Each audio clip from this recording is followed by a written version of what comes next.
This is a revision video on The Trees Are Down by Charlotte Mew. Charlotte Mew was born in Bloomsbury in 1869. Her work spans the period between Victorian poetry and modernism. Her father died in 1898 and he hadn't made suitable provision for his family. In addition, Mew had 2 siblings who were committed to institutions suffering from mental illness and 3 others who died in early childhood.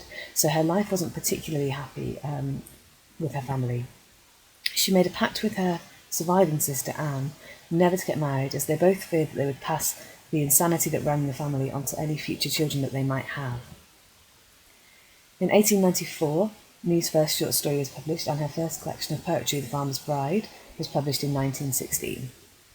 Her poems discuss faith, they discuss the possibility of belief in God, others are more modernist in tone. Thomas Hardy, Virginia Woolf and Siegfried Sassoon admired her poetry. After the death of her sister Anne, Charlotte Mew became depressed. She was admitted to a nursing home where she committed suicide by drinking a corrosive poison called Lysol, and she's buried in Hampstead Cemetery. The trees are down, and he cried with a loud voice, heard not the earth, neither the sea, nor the trees. They are cutting down the great plane trees at the end of the gardens. For days there has been the grate of the saw, the swish of the branches as they fall, the crash of the trunks, the rustle of trodden leaves, with the whoops and the woes, the loud common talk, the loud common laughs of the men above it all. So immediately the poem is started with an epigraph from Revelation from the Bible, and that kind of sets the religious tone for the poem straight away, and the theme of religion, that man is going against God's will. The they in the first stanza is rather ambiguous. We don't know who that she's talking about, but it seems accusatory. They are cutting down the great plane trees. Using the word great emphasises the size and value, and also contrasts with the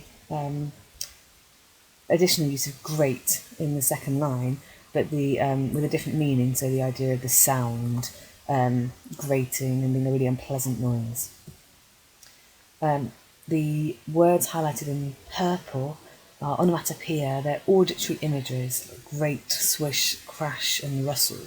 They're creating a really vivid picture of the destruction of the trees. Charlotte Mew also lists all the parts of the tree being destroyed, so the trunk, the leaves, the branches, as if she's concerned with every single part of the tree, not just the entire tree itself. It's interesting to think about the term above it all and think about what its significance could be. Could it show the superiority of males, or could it show man's dominance over nature, in addition to them being physically above it, lowering the branches down and cutting down the trees? Mew seems to kind of judge the perpetrators of the trees down, so it's useful to think about whether a Marxist reading is possible, because you've got a workforce, or whether a feminist reading is possible, because it's men that are cutting down the trees. So that's quite an interesting viewpoint to take, which will meet your AO3 requirements. The talking and the laughing shows that the men who are cutting down trees don't care, or they're not aware of the destruction. I remember one evening of a long past spring, turning in at a gate, getting out of a car and finding a large dead rat in the mud of the drive. I remember thinking, alive or dead, a rat was a god-forsaken thing, but at least in May that even a rat should be alive.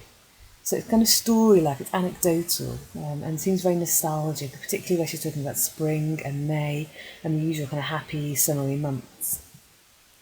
The imagery of spring and renewal, it contrasts with this destruction of the fellas that Mew is encountering in this poem. The large dead rat symbolises the loss of hope, and also indicates, if this is how much grief she's feeling about the death of a rat in May, then how is she feeling about the tree? That kind of emphasises her sense of loss and her sense of mourning for nature in this poem. She believes everything deserves to live, so even the rats should be alive in May. So she kind of really celebrates summer, celebrates nature, and kind of despairs that the trees are being cut down and the beauty of nature. The week's work here is as good as done. There's just one bough on the roped bowl in the fine grey rain, green and high and lonely against the sky, down now. And but for that, if an old dead rat did once for a moment unmake the spring, I might never have thought of him again. So the workers see it as a task to be completed. They don't understand the gravity that this task has for Mew. The rat is linked in her brain, to the destruction of the trees. And the idea of unmaking the spring is really emotive, really powerful. And the idea that man can stop nature in its tracks and to unmake something is a really emotive way to describe Mew's feelings about the tree felling. Down now suggests the echo of the tree fellers, almost kind of shouting out a warning about the fact the tree is being felled.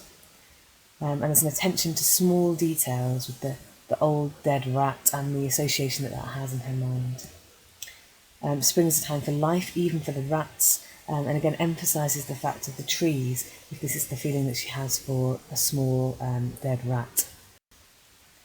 It is not for a moment the springers are made today. These were great trees, it was in them from root to stem.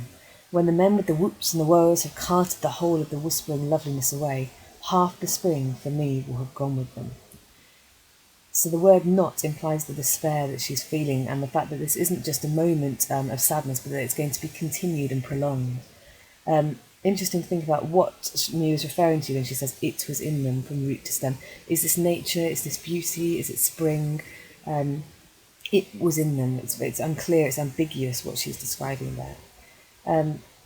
This is the first time they've moved to past tense, so these were great trees. So initially in the beginning, they are cutting down the trees. Now we've moved to the idea that this is over, that the trees have gone. These were great trees. And you've got the personification of the trees as whispering loveliness. It's a beautiful image. And the subordinate clause emphasises her separation from them. So it's very much her view versus the view of the tree fellers, and that subordinate clause for me, and it emphasises that and sets her apart a little bit from the views of others. It is going now, and my heart has been struck with the hearts of the plains. Half my life it has beat with these, in the sun, in the rains, in the March winds, the May breeze, in the great gales that came over to them across the roofs from the great seas. There was only a quiet rain when they were dying. They must have heard the sparrows flying, and the small creeping creatures in the earth where they were lying. But all day, I heard an angel crying, hurt not the trees. So violent imagery of being struck, and she feels that her heart has been struck as the trunks of the trees would have been struck as well. And this listing emphasises the strength of the trees, the power that they have, and the amount of things that they would have seen during their lifespan. Pathetic fallacy of the quiet rain to kind of reflect the mood as the trees are dying and as they're being taken away. And personification of the trees where they're lying and the fact that they can hear the sparrows and that attention to small details and almost a sense of peacefulness and utter sadness that the trees have been taken down. The ending as well, hurt not the trees, it reminds the reader of the quote from Revelation, the epigraph that was printed at the top of the poem, and that religious imagery and the idea that man is going against God by cutting down these trees. The trees are attributed with godlike status. Could it be seen, as in some of the other poems we've looked at, as an abandonment of religion, perhaps? The rhyme in this stanza is more regular, and the poem's rhyme scheme overall is irregular, and the line length is uneven, perhaps suggesting her confusion and despair.